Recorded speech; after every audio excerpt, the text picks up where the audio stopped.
अस्सलामुअलैकुम वरहमतुल्लाहि वबरकातुहू। आप सब लोग कैसे हैं? उम्मीद है अल्लाह के फजल करम से सब ठीक ठाक होंगे। तो आज की जो रेसिपी है आलू पकौड़ियाँ, बहुत मज़ेदार बनती है। जब कुछ समझ ना आ रहा हो ना कि आज क्या बनाएं, तो झटपट ये बना लिया करें। ये बच्चे भी बहुत शौक़ से खा लेते हैं और बड़ों की तो वैसे ही पसंदीदा सालन है। तो आइए अल्लाह के पाक नाम से इसकी रेसिपी स्टार्ट करते हैं।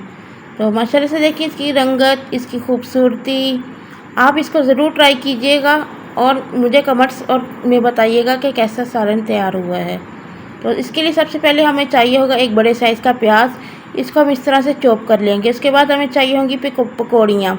इनको हमने 5 मिनट जो है गर्म पानी में भिगो लिया था, बिल्कुल सॉफ्ट हो चुकी हैं। फिर इनको इस तरह टोकरी में डाल के निचोड़ लिया था।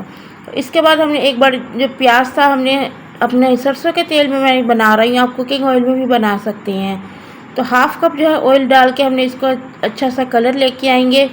तो 5 मिनट में जो है ना प्याज हमारे फ्राई हो जाते हैं। तो इसके बाद हम अदरक लहसुन का जो है पेस्ट बना के रखा हुआ मैंने फ्रोज़न, वो मैंने डाल दिया। अगर आपके पास फ्रेश है तो वो भी डाल सकते हैं।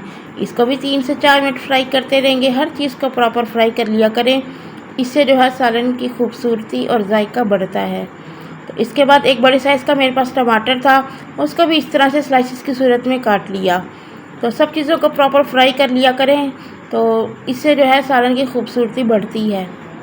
और माशाल्लाह से देखें हमारी हर चीज़ फ्राई हो चुकी थी। तब हमने इसमें आलू ऐड कर दिए।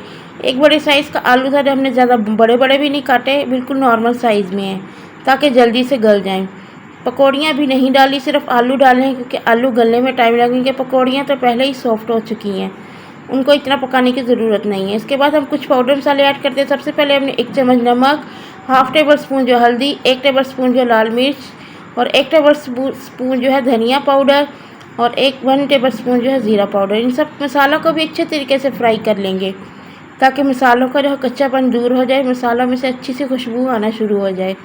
तो इसके बाद हमने पकौड़ियाँ टोकरी में डाली हुई थी, तो वो भी इसमें ऐड कर देंगे और इसको सिर्फ 1 मिनट के लिए फ्राई करेंगे। हम इनको ज़्यादा चम्मच नहीं मारेंगे वरना ये टूट सकती हैं। तो बस इसको 1 मिनट तक फ्राई करते रहेंगे ताकि मसाला जो है इनके अंदर चला जाए। और इसके बाद तकरीबन ½ लीटर जो है पानी डाल देंगे। ज़्यादा पानी भी नहीं डालना क्योंकि हमारे आलू भी गल चुके हैं 90% और जो पकौड़ियाँ हैं वो भी 90% तक गल चुकी हैं। तो हमने सब कुछ कर लिया। इसके बाद हमने तकरीबन कवर कर दिया जिसको 10 मिनट के लिए मीडियम साइज़ की आँच में। तो माशाल्लाह से देखें हमारा सालन बिल्कुल बनकर तैयार हो चुका है। तो आप देखिए माशाल्लाह से इसकी रंगत, इसकी खूबसूरती, आप इसको ज़रूर ट्राई कीजिएगा। तो न्यू रेसिपी के साथ मिलते हैं, तब तक अल्लाह हाफ़िज़।